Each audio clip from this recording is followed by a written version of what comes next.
Meanwhile, the Chinese currency is growing stronger with each passing day. As the world dumps the US dollar, more and more countries are turning to the Chinese yuan. Last week, it was Brazil. It began bilateral trade in the yuan, and now Malaysia has announced its plans.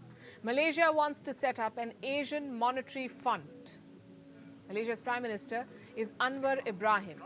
He met with Chinese President Xi Jinping last week. Both leaders were in Hainan. Ibrahim informed his parliament about the discussions. He said he was the one who pushed for this idea. And I have some quotes from the Malaysian Prime Minister. When I had a meeting with President Xi Jinping, he immediately said, I refer to Anwar's proposal on the Asian Monetary Fund, and he welcomed discussions. There is no reason for Malaysia to continue depending on the dollar. So Malaysia wants an Asian Monetary Fund, and China supports the idea. But what purpose will it serve? It has two goals. Number one, replace the US dollar with an alternative currency. And number two, reduce reliance on the International Monetary Fund, the IMF, the lender of last resort for countries. The IMF bails out countries in economic distress. China and Malaysia want to build an alternative to the IMF. They want to kill two birds with one stone, create an Asian IMF and curb dependence on the US dollar. And in both ways, they challenge the United States. Because the US dollar is still the dominant global currency and the US government still has an outsized influence on the IMF, which also explains why China is interested in the project.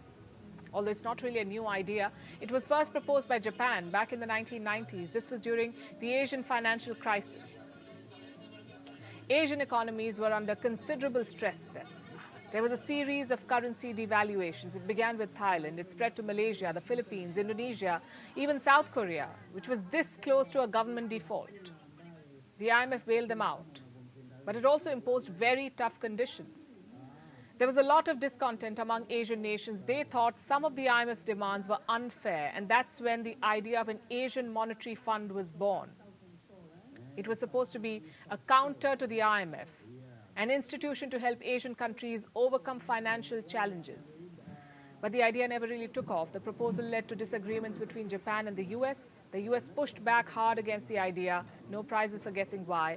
The Asian Monetary Fund would have challenged the IMF. It would have weakened the American influence in Asia. So the Americans were not in favor of it. As for China, it was reluctant. It did not want to back Japan's proposal. So the plan was DOA, dead on arrival. But today it is being revived, and in very different circumstances. The American influence on the world is on the decline, and China is no longer a reluctant power. It wants to challenge American hegemony, and it's not shy of wielding its currency, the yuan, as a weapon. The war in Ukraine has also helped. It has contributed to the rise of the yuan.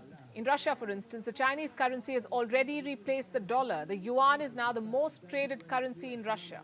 Most of Russia's financial assets are now held in yuan. Earlier this year, Russia's finance ministry converted its assets. It developed a new structure for Russia's National Wealth Fund. And this fund now holds 60% of its assets in the Chinese yuan. The Bank of Russia is Russia's central bank, and it likes the yuan. The Russian bank now regularly advises citizens and companies to convert their assets, to move away from the US dollar and to switch to either the ruble or other friendly currencies like the yuan. That's the term they use, friendly currencies. So Russia is shifting. So are some ASEAN countries like Indonesia, Vietnam, and Cambodia. They're ditching the dollar. They're settling trade in local currencies. The trend is quite clear. The Chinese yuan is going places, and it's finally... The IMF was the devil, man, and it facilitated and enhanced slavery worldwide, man, especially to Israel over here in Africa after colonialism. So I want to begin this lesson by giving all the praise, honor, and glory to Yahweh, Bahashem, Yahushai, Bahashem, Lakaha, Kadash, Edabuhana to the elder, and the apostles of Great Mason who do well. A peace, blessing, and salvation to you. I am wishing this truth to the four winds of the heaven. be on the forefront of this spiritual war to make sure Jerusalem is established as a place here on earth again, as in the days of old. So this is first post, and advantage with Pakshama, he was going to have Malaysia to dump the US dollar, and they are hitting the nerve because the IMF go hand in hand with the World Bank. These are two tools apart from the US military and the Vatican City, which was used as a weapon against people around the world, especially Jack, man. And we will see that. So right now, Malaysia is proposing an Asian monetary fund to replace the IMF. And when you go to the history of IMF, it started during the Bretton Woods Agreement, which I think it was first initiated in 1944, right after World War III, because a lot of countries, especially in Europe, they were in a crisis due to war or due to, and America, because at that time America was strong, and its currency was strong, so they chose to use the US dollar, and they pegged the US dollar into a gold standard before we moved into petrodollar in 1970 with Nixon. But the IMF and the World Bank, they remained. And when you go into history, our affliction really started to be undone in 1960. That aligned with the prophecy, man. That's where the late 1960, that's where Ababiven came on the scene. Even over here in Africa, a lot of sub-Saharan countries, which is a majority of them are inhabited by Israel, they got their independence. Case in point, Tanzania, we got our independence in 1961. And we were coming from colonialism, so we needed to rebuild our countries the same way with Asia, because Asia also got colonized, India, China, and this is small country like Malaysia and the other countries, man. So we needed to rebuild our country. So we went to the Western world, because the Western world was the master at that time, man. So they had money, they had the resources, they had the industry, a huge industrial base. So we asked for some fund. That's where the IMF come, International Monetary Fund. So they give you the fund, but they give you strict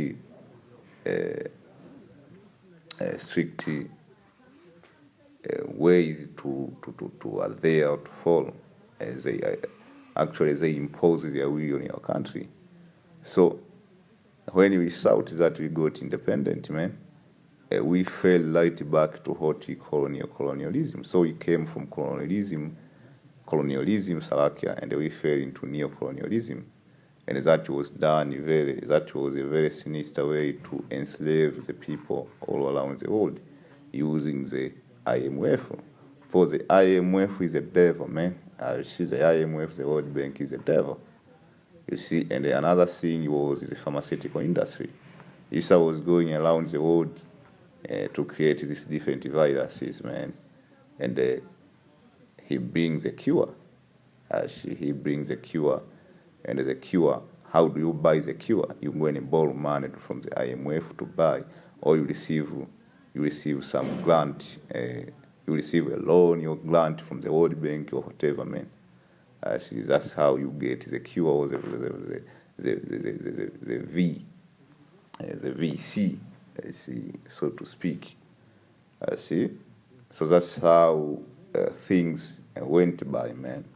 So the IMF give you fund, but they impose their will, man. They tell you to follow the Western ways. They tell you to do certain things, or if there is natural resource like over here in Africa, like mines or any rare minerals, they take all of that and they give a loan, and that loan, it have high interest, man. So that was given upon usually, and that usually keep on increasing because of inflation, man. So that was a trap, like, but like now that trap is being undone. And how? First and foremost, when China came into power as a major player on the world geoeconomy and the geopolitics. So especially African countries have to choose between America and the IMF and the World Bank, because America learned the IMF and the World Bank. They have to choose between the two. But still, America had power until recently during the war of Ukraine and all of these other things which happened. China right now is not a passive superpower. They are on the world stage doing things. They want to create an Asian monetary fund, so that spell an end to the IMF. And that, by default, it undo a lot of our affliction, man. So there is clear sign and indication that our affliction is coming to an end. So right now, when investors come into Africa, all these different big powers to invest in Africa, they have to come politely, and we have the nuance to choose who are we gonna roll with. Do we like you or not? Case in point, Uganda and Kenya, man. Tanzania and this other country like Zimbabwe and Zambia, man. They have the opportunity to choose. So that is our fate as being loosened, man, slowly. As the most short time is the perfect time. So this is a book of lamentation. See 1 in verse 7, it says, Jerusalem, Lamentation 1:7, it says, Jerusalem remembered in the days of affliction, see, because we are in our days of affliction, and of her misery, all her present things that she had in the day of old, when her people fell into the hand of the enemy, man. Who is our enemy, man? First and foremost, that is Esau, and none did help her. It's back in the day when the International Monetary Fund, the IMF, the World Bank, and the Western power, our adversary, our main adversary, they devoured us, took our natural resources, and they left us as nothing. They left us as naked. There was none to help, man. The adversary saw that and did more at her Sabbath. Jerusalem had grievous sin, therefore she is removed because of our sin, man. Our ancestor, or that Hannah had despised her because they have seen her nakedness. You see, yeah, she sized and turned backward her filthiness in her skirt. She remembered not her last end, therefore she came down wonderfully. He had no comforter, or Lord Yahweh Hashem Yashai, before beholding my affliction, for the enemy has magnified himself. And how did the enemy magnify himself? He took all the things we had, the things in which the Most High blessed has, for himself and his kids, for generation, man. The adversary has spread out his hand upon all her present things. Everything we had, man. For she has seen that the heathen entered into her sanctuary, even our ways of worship, man. They gave us Jesus, and they took everything we had, whom though did command that they should not enter into thy congregation. So we have to worship with heathen, man. Even over here, we worship with Ham, we worship with Esau, man. Esau is teaching us the Bible, man. You see, our ancestors are rolling their grave, man. All her people size, they seek bread. They have given their present thing for meat to relieve the soul. So we went to the IMF to relieve our soul, because we came from hardcore bondage, or what they call colonialism. So we had to go to the IMF, back to our oppressor. See, back then there was no power to turn to, man. But like now the Lord is putting a balance, man, because the Lord operates through balance, man.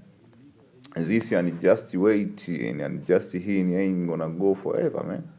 So the Lord is bringing that balance. That's what all over the world they call the multipolar world. What do you think the multipolar world means, man? They are trying to find a just balance, man. A hinge to relieve the oppression which was going on all around the world through Esau, man, oh Lord, and consider for him become vile. You see, it is nothing to you, or is that pass by. This is talking to this other nation, man. They didn't consider our afflictions, they didn't help us. Behold, and see if there be any soul like unto my soul, which is done unto me, wherewith the Lord has afflicted me in the day of his fierce anger. From above has he sent fire into my bone, and it prevailed against them. He has spread a net for my feet, he has turned me back, he has made me desolate and faint all day. The yoke of my transgression is borne by his hand, they are latched and come up upon my neck. He has made my strength to fail. That's what the Lord did, man. You see, he made our strength to fail because we did not rely on him. See, that's why he called the yoke of our transgression. See, you were guilty. See, let me see.